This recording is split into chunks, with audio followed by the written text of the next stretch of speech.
말씀입니다. 요한복음 5장 1절에서 9절까지의 말씀입니다. 요한복음 5장 1절에서 9절 교독하겠습니다. 제가 먼저 1절 읽습니다. 그 후에 유대인의 명절이 되어 예수께서 예루살렘에 올라가시니라.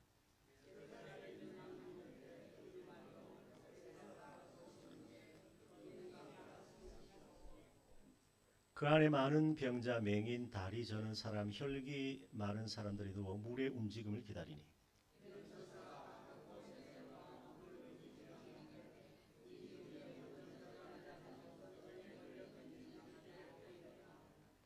거기 38해 된 병자가 있더라.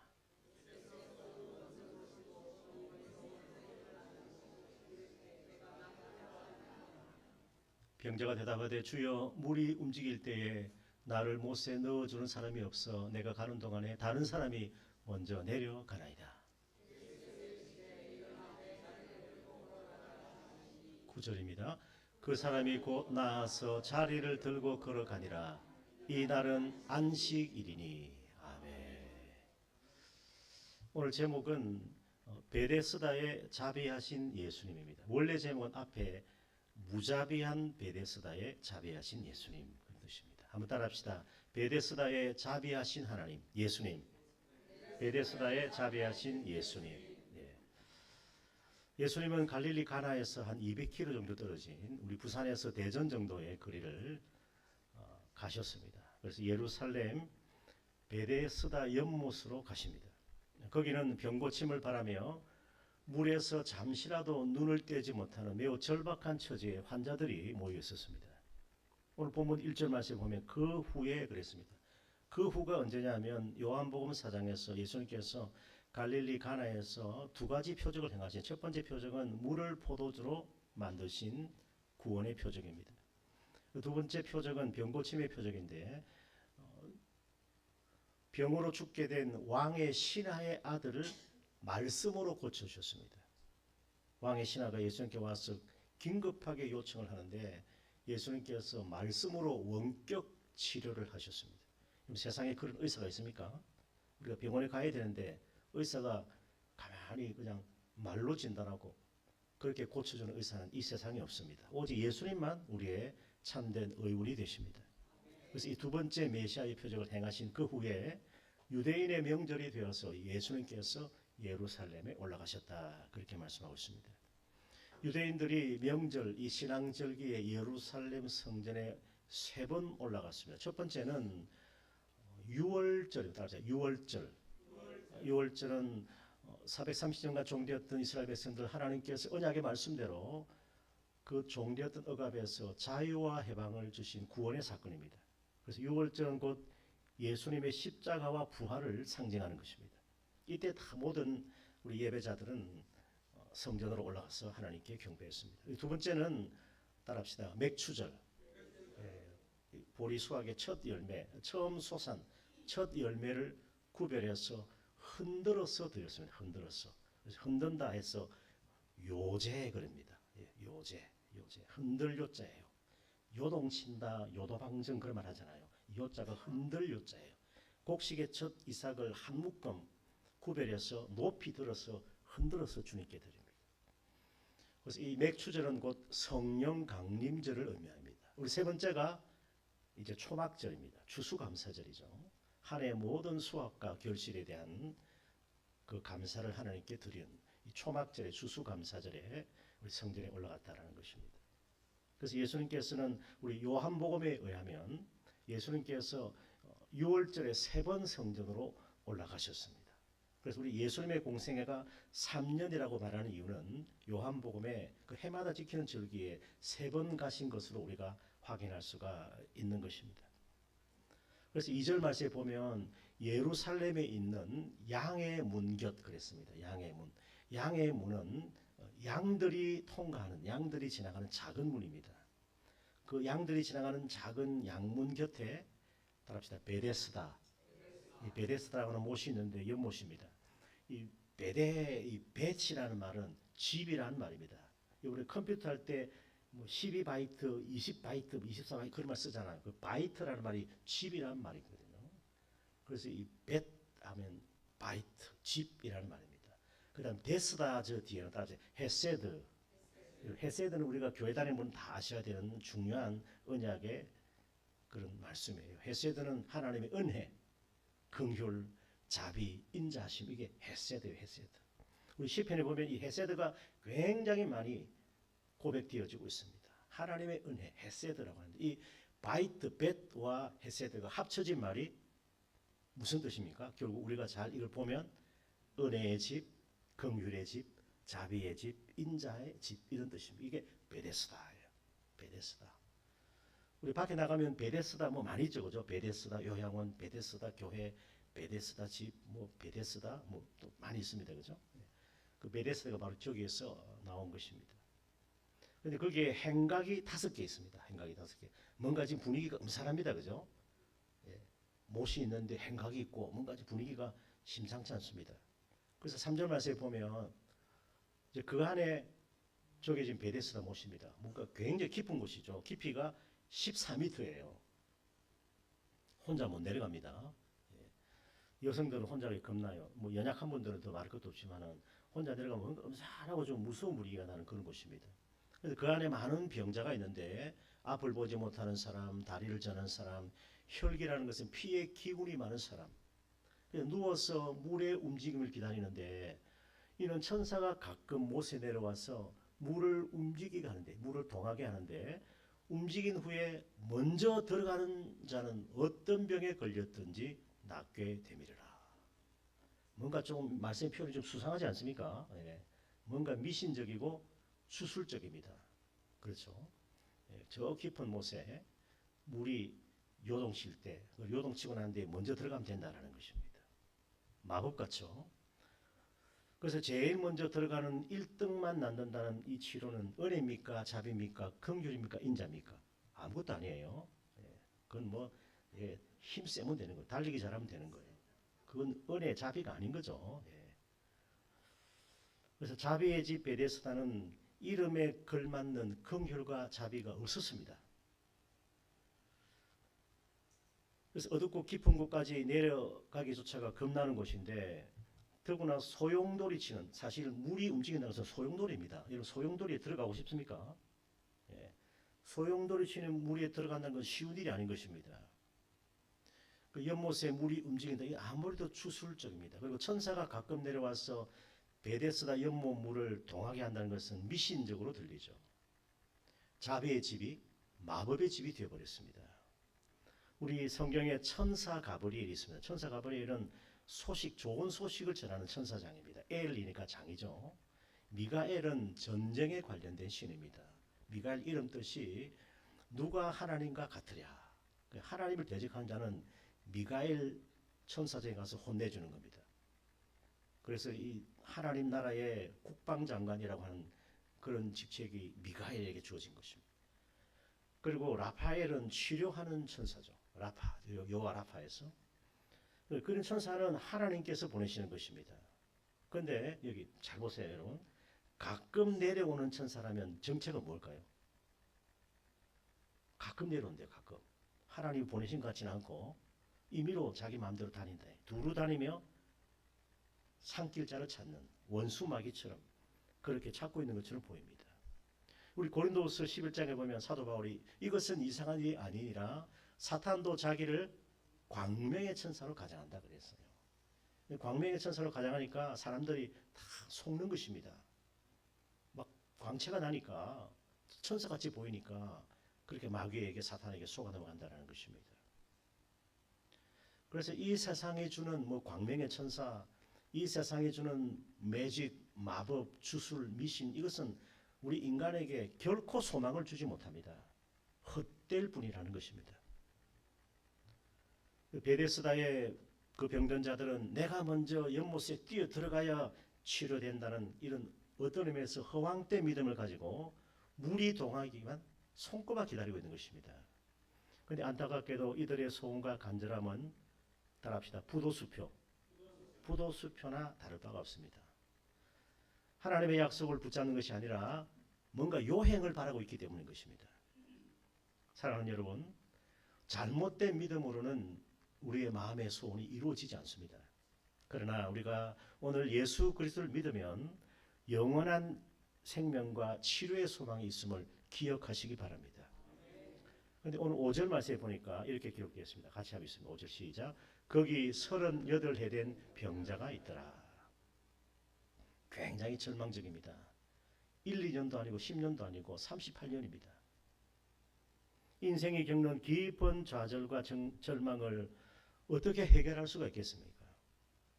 이 38년이라고 하는 이 구약 성경의 38년은 이스라엘의 광야 생활에서 불신앙과 불순종으로 상징되는 수입니다. 이스라엘 백성들이 출애굽 한 1년 후에 요단 동편이 보이는 가데스 바네아에서 모세는 이스라엘 각 지파 대표 한 명씩 12정탐꾼을 가나안 땅으로 탐지해서 보냈습니다. 우리 컴퓨터 할 때 익스플로러 하는 그 익스플로러가 정탐한다 그런 뜻입니다. 각 지파의 대표자니까 그래도 신망이 있고 좀 신앙이 좋은 사람일 것입니다. 이때 여호수아와 갈렙은 과연 젖과 꿀이 흐르는 땅이다. 우리가 올라가서 그 땅을 차지하자. 하나님께서 함께 하시면 능히 우리가 그 땅을 차지할 수 있다. 그 땅 거민들을 몰아내지 말자. 따라합시다. 두려워하지 말자. 그들은 우리의 밥이다. 밥이다 그래서 밥이다. 하면 된다, 할 수 있다, 해보자라고 외쳤던 것입니다. 반면에 이스라엘의 다른 10지파는 가나안 거민들을 두려워하면서 낙심하고 하나님의 약속을 신뢰하지 않았습니다. 그리고 우리는 그들에게 이건 따라하지 마세요. 메뚜기와 같다 그렇게 보고했습니다. 하나님께서 맹세로 허락하신 그 땅을 악평한 것입니다. 10지파 대표는 하나님께서 기업으로 주신 가나안 땅을 향해서 불신앙의 말을 했습니다.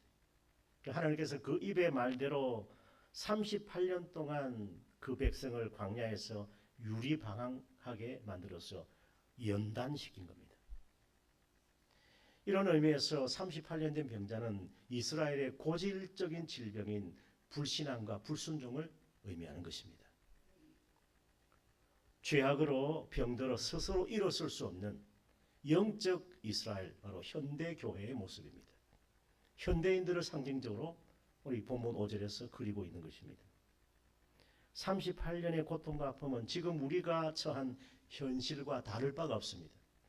우리도 일제 지하에서 38년간 압제를 당했었습니다. 우리의 삶에 점철되어 있는 수많은 고통과 고난과 아픔과 질병들은 우리의 몸과 마음과 영혼, 정신까지 해치고 있다는 것입니다. 그러나 우리가 스스로 구원받을 수가 없고 우리가 스스로 병에서 고침받기가 어렵습니다. 그러나 사랑하는 성도님 여러분, 그 베데스다에 예수님께서 찾아가셨으니 따라합시다. 이제는 희망이 있습니다. 오늘 여기 이곳에 예배하는 곳에 우리 예수님께서 말씀으로 성령으로 우리를 찾아오셨습니다. 38년이면 평생 아팠다는 겁니다. 그 인간의 수명이 그렇게 길지 않았던 때에 38년이면 너무나 가난하고 배고프고 병들어서 어렵게 살았던 그 시대에 38년이면 평생 아팠다라는 거예요. 그러나 이대로 죽을 병이 아닙니다. 38년 된 고통과 절망의 끝자락에서 누구를 만났습니까? 예수님을 만난 겁니다. 아니, 예수님께서 찾아가셨습니다. 그래서 구원과 치료의 서광이 그에게 비춰진 것입니다. 38년 된 병자가 예수님을 알아보고 간구한 것 아닙니다. 예수님께서 그를 먼저 따라합시다. 보시고 아시고 말씀하셨습니다. 그 말씀이 8절이에요. 같이 하겠습니다. 8절, 6절 시작. 예수께서 그 누운 것을 보시고 병이 벌써 오래된 줄을 아시고 이르시되 내가 낫고자 하느냐. 이거 보니까 보시고 아시고 이르시되, 이게 은혜입니다. 오늘도 우리 주님은 우리를 보십니다. 우리의 모든 처지와 형편을 아십니다. 그리고 우리에게도 우리 각자에게 말씀하시는 주님이신데 어떻게 말씀하십니까? 내가 낫고자 하느냐. 내가 낫고자 하느냐. 예수님은 잠자고 있는 그의 믿음을 깨우십니다. 내가 진정 낫고자 하느냐는 이 말씀으로 치료의 갈망을 일으키는 것입니다. 그래서 지도자의 역할은 용기를 잃지 않게 하는 것이고 희망을 심어주는 것입니다. 좋은 지도자는 긍정적인 생각을 가지도록 우리 성도들을 격려하는 것입니다. 수고하고 무거운 짐진 자를 쉬게 해주는 지도자가 좋은 지도자예요. 예수님 당시에 얼마나 많은 사람들이 율법의 멍에 종교적인 멍에 매여가지고 얼마나 신음하고 안 그래도 살기가 힘든데 예배 자리에 와서 율법적인 멍에 매여서 신음하고 더 허덕이고 주일은 주의 날 기쁘고 감사하는 날이 아니라 주일이 오히려 죽는 날이 되는, 죄송합니다 이 표현을 써서, 그러나 잘 이해하시고 들으시기 바랍니다. 저도 젊었을 때 주일 새벽에 교회 가면 밤 11시 12시까지 교회에 있었어요. 그 쉬는 게 아니라 월요일은 피곤한 거예요. 사실 어쩔 수가 없습니다. 그게 그렇게 잘못되었다기보다 그때는 그런 또 열심이 넘쳤다는 것이죠. 그러나 정말 주님의 날개가 날아주시고 평안을 누리고 여호와 하나님을 나의 거처로 삼고 예수님을 내 마음에 모시고 주님과 동행하는, 그래서 주일은 거룩하고 복된 날이고 하나님께 예배하고 경배하고 감사하는 날이고 우리 몸과 마음과 영혼이 안식을 얻는 날이 거룩한 주일이에요. 이게 주일의 정신입니다. 사람이 안식일 주일을 위해서 있는 것이 아니고 주일이 안식일이 우리를 위해서 있는 겁니다. 예. 그리고 주일의 주인은 누굽니까? 그 주일은 내 맘대로 됩니까? 아닙니다. 주일은 예배 드리는 날이기 때문에 예배에 최선을 다해. 그리고 주일의 안식일의 주일은 누굽니까? 예수 그리스도, 우리 하나님 성령님이십니다. 그래서 주일을 The Lord's Day라고 하는 거예요. The Lord's Day. 나의 날이 아니고 내 모든 날이 하나님의 날이지만은, 그러나 주일은 특별히 그 날을 하루를 구별해서 그 기름 붓게 하신 그 거룩하고 복된 날에 우리 하나님 나와서 블레싱, 하나님의 복을 우리가 받는 날이 주일인 것입니다. 그래서 좋은 지도자는 목마른 자에게 마시게 합니다. 상심한 자를 위로합니다. 그러나 잘못된 자는 책망해서 바르게 하는 그 지도자가 좋은 지도자예요. 예, 성도들 하여금 죄짓게 해서는 안 되지 않습니까? 목회자 자신도 주의 정도 마찬가지지만은 잘못되고 그렇다면 우리가 어떻게 견책하는 겁니다. 예, 바르게 하고 의로 교육하게 유익한 하나님의 말씀으로 경계하고 권면하고 경책하며 권하는 거예요. 경책은 책망하는 거죠. 잘못됐을 때는 바르게 해주는 것이 좋은 지도자, 좋은 스승, 좋은 부모가 되는 것입니다. 무엇보다 좋은 지도자는 하나님만을 바라보도록 함께 가는 겁니다. 이끌어주는 것입니다. 그걸 제일 잘하신 분이 누구세요? 예수님이에요. 예수님. 예수님이 그렇게 하신다는 거예요. 저도 아닙니다. 예수님이십니다. 그래서 예수님은 그의 연약한 믿음을 일깨우고 그의 믿음을 향상시켜 주십니다. 그래서 이 가장 소중한 관계가 무엇입니까? 서로 믿어주는 거예요. 못 믿습니다. 저는 가슴이 아파요. 우리도 예수님을 믿지만은 예수님도 우리를 믿어주시는 거예요. 믿음은 사랑하는 자와 나누는 소중한 선물이에요. 이 믿음이 깨어지는, 이 믿음을 깨트리는 존재가 사탄이죠. 이 믿음을 깨트립니다. 진리를 알지니 진리가 너희를 자유케 하리라. 이 진리와 믿음 그리고 자유와 생명은 함께 가는 거고, 이것은 하나님 주신 소중한 선물입니다. 이 고귀한 하나님의 선물을 우리가 지켜나가는 우리 모든 성도님들 되시기를 주님의 이름으로 축원합니다. 자, 여기 내가 낳고자 하느냐, 이 뜻은 이런 뜻이 있습니다. 내가 낳고자 하느냐. 따라합시다. 나를 한번 믿어보겠느냐. 예. 우리가 병원에 가서 의사 선생님이 이렇게 말하는 의사는 없습니다. 의사 선생님이 나를 한번 믿어보시겠어요? 이렇게 말은 그런 분 없을 거예요. 예수님은 하실 수가 있습니다. 너가 낳고자 하느냐, 이 말씀은 나를 한번 믿어보겠느냐. 너의 병을 내 손에 한번 맡겨보겠느냐. 너의 방법이 아니라 내 방법대로 한번 치료해 보겠느냐. 너의 뜻 버리고 내 뜻대로 순종해 보겠느냐. 내 말을 믿고 내게 모든 것을 맡겨 보겠느냐, 이 뜻이에요. 이게 내가 낳고자 하느냐라는 것입니다. 그러므로 이 땅에 모든 고통당하는 자들은 자비하신 예수님을 만나셔야 합니다. 이 병자는 아주 연약한 믿음이었습니다. 그저 남탓만 하고 있는데 7절에 보니까 병자가 대답합니다. 주여, 물이 움직일 때에 나를 못에 넣어주는 사람이 없어. 내가 가는 동안 다른 사람이 먼저 내려간다는 것입니다. 이것이 오늘 우리가 처한 현실이라는 것입니다. 천사가 내려와서 물을 통할 때가 언제인지 가늠할 수 없습니다. 행여 내 차례가 언제일지 마냥 기다리고 있을 뿐입니다. 그래서 오늘 이 말씀 속에 보면 예수님께 좋은 자리 달라는 것은 은혜가 아니고 남보다 먼저 뛰어들어가 그렇게 해달라는 것은 소망이 될 수가 없습니다. 1순위가 되게 해달라는 것은 축복이 아닙니다. 믿음이 아닙니다. 다른 사람을 밟고 가야 하기 때문인 것입니다. 먼저 뛰어들어가는 자가 치료받는 것 자비가 아닙니다. 자비의 집 베데스다가 무자비한 집으로 전락되어 버렸습니다. 동병상련이라는 말이 통하는 곳이 어디입니까? 병원입니다. 병원에 가면 입원한 환자들은 금방 친해집니다. 고스톱도 치고 말이죠. 교회에서는 그렇게 하지 않습니다만은 밖에서 그렇게 하는 겁니다. 어떤 분이 이 신경통이 너무 심해가지고 그 병원에 이제 입원을 했는데 옆에서 열심히 고스톱을 치고 있는데 저는 하나도 못 칩니다. 저는 고스톱 고자도 모르는 사람이에요. 카드 카자도 모르는 사람이에요. 그 자기도 한번 끼워서 이분이 같이 일하다가 같이 일하다 보니까 이 신경통이 나와버렸어요. 열심히 하다 보니까 이렇게 그렇게 하지 마십시오. 그러나 그렇게 나았다는 거예요. 아픈 사람들끼리 서로 불쌍히 여기고 도와주는 마음이 있습니다. 그런데 요행도 행운도 아닌 물이 움직일 때 여러분 1등만 고침받는다면 가장 빠른 사람에게 기회가 주어지니까 그 자비의 천사가 나타나는 그 순간이 가장 야비한 순간이 되어버립니다. 밀치고 들어가야 되니까 치열한 생존 경쟁으로 자비가 사라져버리는 것이죠. 그것이 이 세상입니다.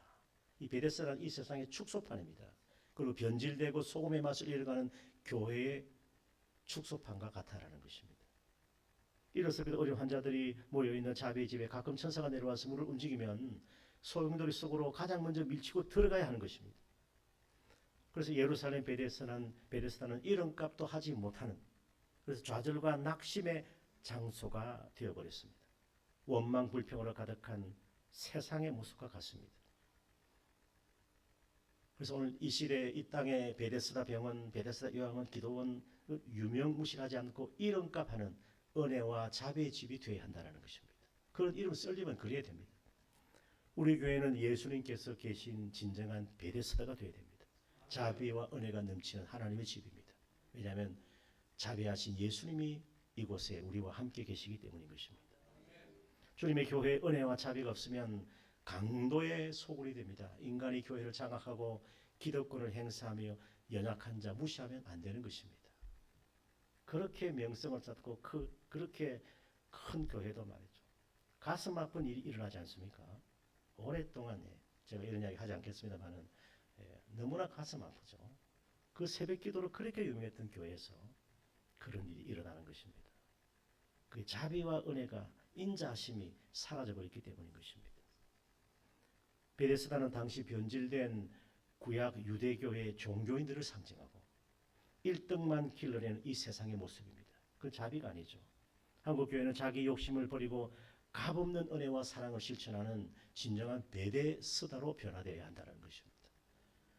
근데 사랑하는 여러분, 그러나입니다. 중요한 것은 그러나 자비가 없는 그 베데스다에 예수님이 나타나셔서 참된 자비를 베풀어 주십니다. 희망을 상실한 채 겨우 살아가는 38년 병자에게 구원과 치유의 기회가 주어졌습니다. 그래서 우리 구소동 교회도 세상에 참된 베데스다가 될 수 있습니다. 참된 베데스다로 회복될 수가 있습니다. 우리 교회는 세상에서 뒤처진 사람들, 기회를 잃어버린 자들이 거저 주시는 하나님의 그 구원의 은혜를 받는 곳이 우리 구소동 교회입니다. 주님의 교회는 진정한 베데스다로 자비와 소망의 터전이 되어야 한다는 것입니다. 우리 구소동 교회가 소외되고 연약한 그런 없는 자들에게 은혜와 자비가 충만한 진정한 베데스다가 되기를 간절히 소망합니다. 오늘 이 38년 병자는 자력으로 할 수 있는 일이 없었습니다. 그저 누군가의 도움을 바라고 누워있을 뿐입니다. 그때 예수님을 만난 것입니다. 예수님은 그에게 이 신락 같은 믿음이 있는 것을 보시고 자비를 베푸십니다. 그리고 치료의 소망을 주십니다. 천사가 절망 속에서 그런 불만과 탄식에 빠진 그에게 내려와서 물을 동하게 하는 그런 썩어 빠진 주술이 아닙니다. 전혀 새로운 방법으로 말씀하십니다. 그리고 그 부정적인 생각을 고쳐주시고 그 영혼의 죄를 치유해 주십니다. 그리고 즉각적인 치유를 선포하십니다. 그 말씀이 8절이에요. 이 8절이 바로 우리에게 주시는 말씀입니다. 같이 읽습니다. 시작. 예수께서 이르시되 일어나 내 자리를 들고 걸어가라 하시니. 일어나 내 자리를 들고 걸어가라. 전혀 불가능한 것 같은데 주님의 말씀이면 가능해집니다. 우리 주님은 병든 자를 치유하시고 없는 것을 있게 하시고 죽은 자를 살리시는 기적의 하나님, 능력의 하나님, 구원의 하나님이십니다. 전능하신 하나님은 말씀으로 모든 세상을 인간을 창조하셨습니다. 그 말씀의 능력이면 병든 자도 38년 되었다 해도 자리를 들고 일어나 걸어갈 수가 있는 것입니다. 천사가 와서 물을 통하는 그런 믿음 말고 내 방법대로 내 말씀대로 나를 믿고 자리를 들고 걸어가라 그렇게 배워가시는 것입니다. 우리 인생에서 제일 잘한 건 뭡니까? 예수님 믿은 거예요. 예수님의 복음 말씀을 믿고 받아들인 것이 우리가 제일 잘한 일입니다. 내가 낫고자 하느냐 내 믿음대로 될지어다. 제가 부천에 있을 때 그 우리 교회 한 원로장님께서 원치 않게 좀 잘 생활하시다가 뇌졸중이 오셨어요. 그래서 그 권사님이 아프면 가족들이 슬프면 말도 못하죠. 근데 이제 장로님께서 잘 또 재활을 하셔서 이제 휠체어에 다닐 수 있게 되었습니다. 그 전에 이제 휠체어에 앉아 있을 때 제가 한번 신방을 갔습니다. 재활병원에 큰 병원인데 들어가면서 저하고 눈이 마주친 거예요. 제가 찾다가 거기 이제 재활 중에 있는 장로를 만났습니다. 저하고 눈이 딱 마주쳤는데 그 장로님이 너무 반가워가지고 목사님 앞에서 일어서더라고요. 일어서니까 옆에 있는 사람이 여보 자기 못 일어나잖아. 그러니까 그런데 그 순간 잊어버린 거예요. 일어났다 앉았습니다. 참 놀라운 일이죠. 너무 반가운 나머지 그랬는데 그 예수님께서 나를 치료하시고 나의 건강을 다시 회복하시는 그 믿음이 있으니까 일어설 수 있더라는 것입니다. 참 놀라운 일입니다. 일어나 내 자리를 들고 걸어가라. 사랑하는 여러분 할 수 있습니다.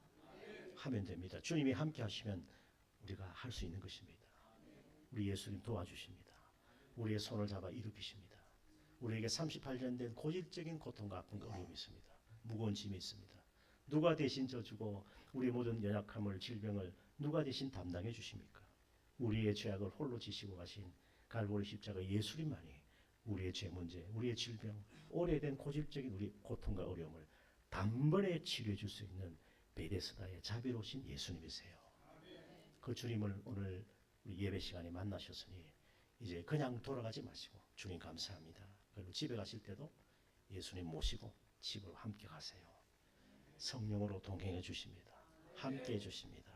우리의 상한 마음을 치유하시고 우리의 병든 몸을 고쳐주시는 전능하신 주님께 내 인생 전부를 맡기십시오.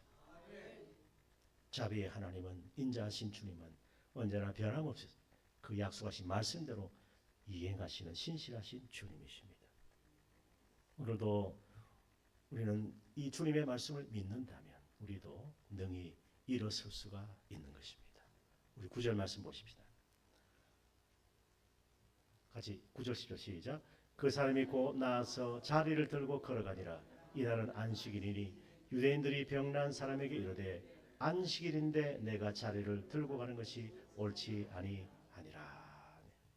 마귀 대장 사탄은요 인간을 속이고 죽이고 빼앗고 멸망시키기 때문에 우리가 생명을 지키고 살리는 일은 하나님께서 가장 기뻐하십니다. 우리 상심하고 병든 자들에게 고통당하는 자들에게 인생의 슬픔과 고난 가운데서 허덕이는 자들에게 예수 생명, 예수 복음 전하십시오. 우리 예수님은 인자하시고 자비로우신 주님이심을 여러분 입으로 선포하십시오. 그래서 이번 11월 16일 우리 추수감사절 이 영원 추수의 날에 그 마음이 상하고 고통당하고 신음하는 그 이 세상 베데스다에서 그렇게 고통당하는 자들에게 예수님을 전하는 우리 모든 성도들 되시기를 축복합니다. 안식일이라도 소가 구덩이에 빠지면 건져내는 것이 복음의 정신인 것입니다. 우리 11절 이하 말씀 15절까지 같이 읽습니다. 시작. 대답하되 나를 낫게 한 그가 자리를 들고 걸어가라 하더라 하니 그들이 묻되 너에게 자리를 들고 걸어가라 한 사람이 누구냐 하되 13절 고침을 받은 사람은 그가 누구인지 알지 못하나 이는 거기 사람이 많으므로 예수께서 이미 피하셨습니다. 그 후에 예수께서 성전에서 그 사람을 만나 이르시되 보라 너가 나았으니 더 심한 것이 생기지 않게 다시는 죄를 범하지 말라 하시니. 우리 15절입니다. 시작. 그 사람이 유대인들에게 가서 자기를 고친 이는 예수라 하니라. 이 귀한 구원과 치유의 간증을 우리의 삶에도 이루어지는, 그래서 예수 그리스도를 전파하는 우리의 삶이 되기를 축복합니다. 내가 낫고자 하느냐? 주님은 오늘도 우리에게 말씀하십니다. 한번 내 방법대로 한번 해보지 않겠니? 내가 진정 고침받기를 원한다면 내 뜻이 한번 순종해 보겠니? 하염없이 주님은 사랑의 손을 내미셔서 우리를 이렇게 세우시고 걷게 하시고 뛰게 하시고 하나님을 찬송하게 하십니다. 그리고 일어나 내 자리를 들고 걸어가라, 그렇게 명령하시는 것입니다. 사랑하는 여러분, 오늘도 예수님은 한 영혼을 천하보다 귀하게 보시고 자비를 베푸십니다. 우리 역시도 소중한 한 생명을 치유하고 살리는 주님의 자비를 전파하는 그런 복된 삶을 살아드리는 우리 사랑하는 성도들 되시기를 주님의 이름으로 축원합니다.